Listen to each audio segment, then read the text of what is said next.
Hello, good morning to all of you and welcome to study with Gyan Prakash. दोस्तों, आज है 22 नवंबर 2020 और कल यानी कि 21 नवंबर को मैंने आपको बताया था कि अगर आप यूपी टीजीटी और पीजीटी की नई भर्ती की तैयारी कर रहे हैं और इसके नए विज्ञापन का इंतजार कर रहे हैं, तो टीजीटी जीव विज्ञान के नए जो पद हैं उनका अध्याचन मिलने के बाद अब ये जो विज्ञापन होगा वो दिसंबर के महीने में आएगा। यानी कि अभी आपको जो है काफ़ी समय लग सकता है, 8-10 दिन का समय आपको मिलेगा। तो इन 8-10 दिनों में डॉक्यूमेंट रिलेटेड जो भी प्रॉब्लम्स आपको हैं, अगर आपके पास जाति निवास या कोई भी प्रमाण पत्र नहीं है या कुछ करेक्शन करवाना है तो उसको आप करवा सकते हैं।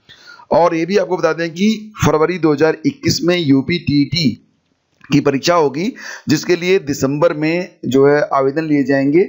तो क्योंकि परीक्षा टीईटी की जो होने वाली है ये फरवरी में ही होगी और इसकी जो वैलिडिटी होगी अब लाइफ टाइम होगी। तो कुछ लोगों ने ये भी सवाल किया था कि जो परीक्षाएं हो चुकी हैं, यानी जैसे 2019-2018 में जो लोग पास आउट हैं, क्या उनका सर्टिफिकेट भी लाइफ टाइम वैलिड होगा? तो फ्रेंड्स, इसके बारे में अभी कोई सूचना नहीं है। अगर कोई सूचना प्राप्त होगी तो मैं आपको सूचित करूंगा।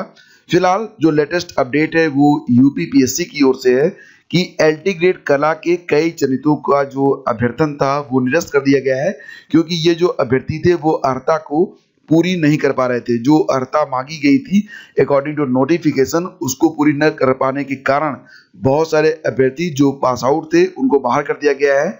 और जो रिक्त पद होंगे, यानी कि उनके बाहर होने के बाद जो रिक्त पद बच रहे हैं, उनको लो मेरिट, उनसे नीचे जो लोग हैं उनसे इन सीटों को भरा जाएगा जो एलिजिबल हैं। तो न्यूज़ ये है कि एलटी ग्रेड शिक्षक भर्ती के तहत कला विषय में चयनित कई अभ्यर्थियों को बाहर का रास्ता दिखा दिया गया है। अर्हता पूरी न कर पाने के कारण उत्तर प्रदेश लोक सेवा आयोग ने इनका अभ्यर्थन निरस्त कर दिया है और संबंधित चयनित अभ्यर्थियों को नोटिस जारी करते हुए इस कार्रवाई के बारे में जानकारी दे दी गई है। ऐसे अभ्यर्थियों के बाहर हो जाने के बाद जो पद रिक्त रह गए थे उन्हें अब मेरिट में नीचे रह गए अभ्यर्थियों से भरे जाने की मांग की जा रही है। एलटी ग्रेड शिक्षक भर्ती के तहत कला विषय में सहायक अध्यापक के 468 पदों पर अभ्यर्थियों का चयन किया गया था। आयोग ने भर्ती में शामिल होने के लिए जो अर्हता निर्धारित की थी उसके अनुसार अभ्यर्थी को ललित कला में स्नातक यानी कि बीएफए और बीएड होना चाहिए था, अथवा बीए ड्राइंग और बीएड होना चाहिए था। लेकिन बहुत से अभ्यर्थी ऐसे थे जो अर्हता पूरी नहीं कर रहे थे, फिर भी उन्होंने फॉर्म भर दिया था। ऐसे में कई अभ्यर्थी बीएफए थे, बीएड नहीं थे, बहुत से बीए ड्राइंग थे लेकिन बीएड नहीं थे। उनके अलावा बड़ी संख्या में ऐसे अभ्यर्थियों की भी थी जिनके पास इंटर में टेक्निकल आर्ट यानी कि प्राविधिक कला था, लेकिन उनके पास बीएड की डिग्री नहीं थी। बहुत से ऐसे अभ्यर्थी थे जिनके पास इंटरमीडिएट में प्राविधिक कला विषय था और बीएड भी थे लेकिन बीएफए नहीं थे। तो आयोग ने जब अभ्यर्थियों का औपबंधिक रूप से चयन किया और उन्हें अभिलेख सत्यापन के लिए बुलाया तो पता चला कि तकरीबन 250 चयनित ऐसे हैं जिनके पास इंटर में प्राविधिक कला विषय था लेकिन बीएड नहीं थे, और कई अभ्यर्थियों के पास इंटर में प्राविधिक कला था और बीएड की डिग्री भी थी लेकिन उन्होंने बीएफए नहीं किया था। यानी कि यहाँ पर स्नातक जो है ये मस्ट था जिसको उन्होंने पूरा नहीं किया था। तो इसी के मद्देनजर आयोग ने इन अभ्यर्थियों को नोटिस जारी करते हुए इनका अभ्यर्थन निरस्त कर दिया। आयोग के मीडिया प्रभारी पुष्कर श्रीवास्तव का कहना है कि भर्ती पूरी होने के बाद जो पद रिक्त रह जाएंगे उन्हें मेरिट में नीचे रह गए अभ्यर्थियों से भरा जाएगा। ये सूचना निकल के आ रही है। और दोस्तों, स्टडी विद ज्ञान प्रकाश 2.0 ये आपका ही चैनल है और ये दूसरा चैनल है जिस पर हम दैनिक रोजगार समाचार, सरकारी नौकरी और शिक्षक भर्ती से संबंधित जो खबरें होती है उसकी अपडेट आपको देते हैं। अगर चैनल को आपने अभी तक सब्सक्राइब नहीं किया है तो कर लीजिए, क्योंकि आने वाले समय में दैनिक रोजगार समाचार और अन्य खबरें आपको इसी चैनल के माध्यम से मिलेंगी। लिंक वीडियो के डिस्क्रिप्शन में दिया गया है। तो बात करते हैं यूपी ट्रिपल एससी पीईटी परीक्षा के बारे में। तो पीईटी एक कंपलसरी परीक्षा होगी फ्रेंड्स, और ये परीक्षा अब फरवरी या मार्च 2021 में कराने की तैयारी हो रही है और अब इसके लिए क्लासेस भी स्टार्ट कर दी जाएंगी। और जो करंट है जो मैं पढ़ा रहा हूँ वर्तमान में वो आपके लिए बहुत ही जरूरी है, तो उसको भी आप लोग देखते रहिए। बाकी जो प्रैक्टिस सेट है वो भी अवेलेबल रहेंगे। तो फिलहाल प्रदेश में प्रारंभिक अर्हता परीक्षा यानी कि पेट के जरिए अगले साल 40,000 पदों पर भर्ती की तैयारी की जा रही है। उत्तर प्रदेश अधीनस्थ सेवा चयन आयोग ने इसके लिए दिसंबर के अंत तक अभ्यर्थियों का रजिस्ट्रेशन यानी केवाईसी शुरू करने की योजना बना रहा है। पेट के लिए आवेदन जनवरी 2021 में दिए जाएंगे। परीक्षा जो होगी वो मार्च अप्रैल में कराने का प्रस्ताव है। आयोग के चेयरमैन प्रवीर कुमार ने बताया कि वर्तमान में आयोग के भर्ती विज्ञापन पर तय समय में आवेदन करना होता है। अगर अभ्यर्थी सफल नहीं हुआ तो उसे अन्य परीक्षा के लिए नए सिरे से आवेदन करना होता है। तो इससे अनावश्यक धन और समय की बर्बादी होती है। कई बार अलग अलग विज्ञापनों के लिए आवेदन में अंतर और त्रुटियां भी आ जाती हैं। इससे बचने और बार बार आवेदन से बचाने के लिए केवाईसी प्रक्रिया शुरू की जा रही है। इसके तहत एक बार रजिस्ट्रेशन के बाद बार बार आवश्यक जानकारियां भरने और दस्तावेज अपलोड करने की समस्या खत्म हो जाएगी। तो चलिए तैयार हो जाइए अब आप लोग मार्च या फिर अप्रैल में पीईटी के लिए। तो इसके लिए जो आवेदन होंगे वो जनवरी में लिए जाएंगे। ठीक है, चलिए समूह ग के पदों के लिए भी प्रारंभिक परीक्षा देनी होगी। तो अब ये मान सकते हैं आपकी लेखपाल की भर्ती जो आने वाली है, इसके बारे में सूचना मिल रही है कि इस बार पदों की संख्या अच्छी खासी हो सकती है। 7500 से ज्यादा पदों की संख्या मिल रही है, मतलब जानकारी मिल रही है। तो अब लेखपाल की जो भर्ती होगी उसके पहले भी आपको प्री की परीक्षा देनी होगी। सिर्फ एक परीक्षा से अब लेखपाल भर्ती होने की जो उम्मीद थी वो फिलहाल समाप्त हुई लगती है। ठीक है, तो फिलहाल राज्य सरकार ने समूह ग के लिए पदों पर होने वाली किसी भी प्रकार की धांधली रोकने के लिए नई व्यवस्था लागू की है।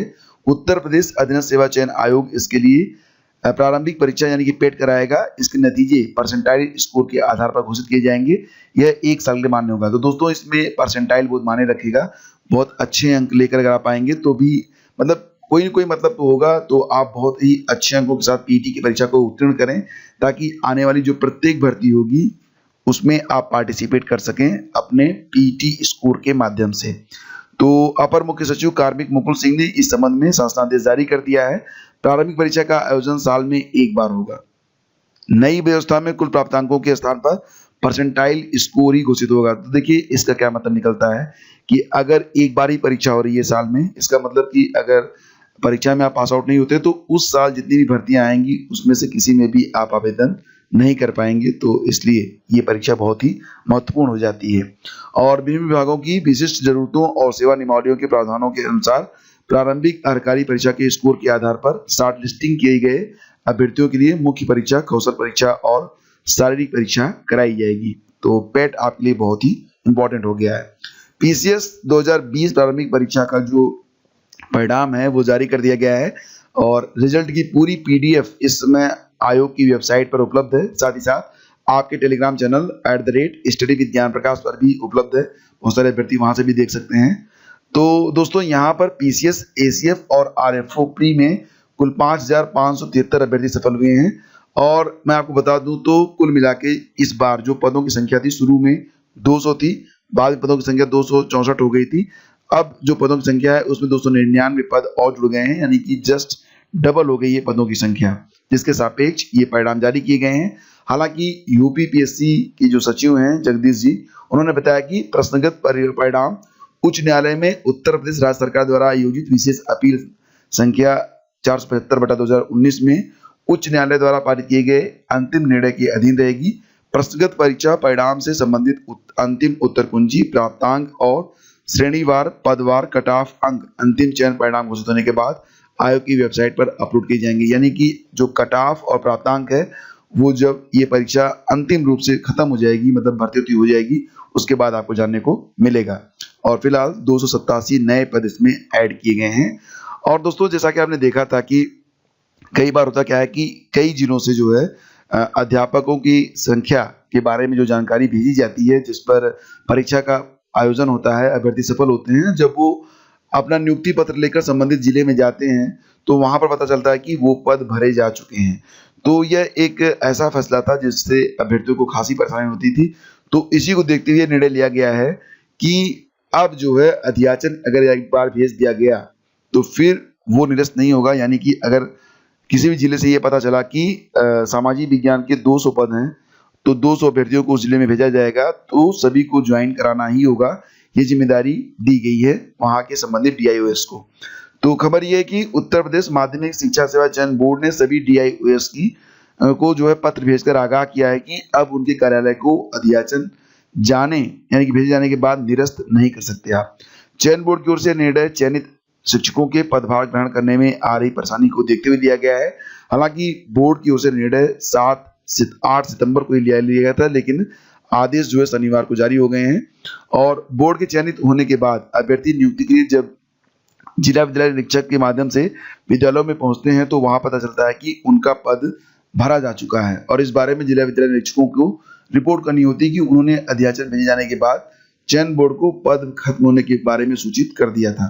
जिला विद्यालय निरीक्षकों की इस मनमानी के बाद अब चयन बोर्ड ने अपने बैठक में यह प्रस्ताव पास कर दिया है कि अध्याचन भेजे जाने के बाद उसे वापस नहीं लिया जाएगा।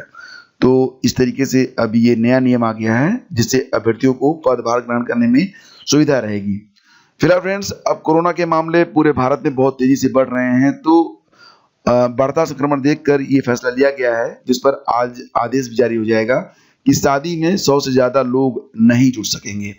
तो खबर ये है कि प्रदेश सरकार शादी विवाह तथा अन्य समारोहों में 100 से अधिक लोगों के शामिल होने पर रोक लगाने जा रही है। कोरोना संक्रमण में हो रही बढ़ोतरी को देखते हुए यह कदम उठाया गया है। इस संबंध में रविवार को विस्तृत आदेश जारी कर दिया जाएगा।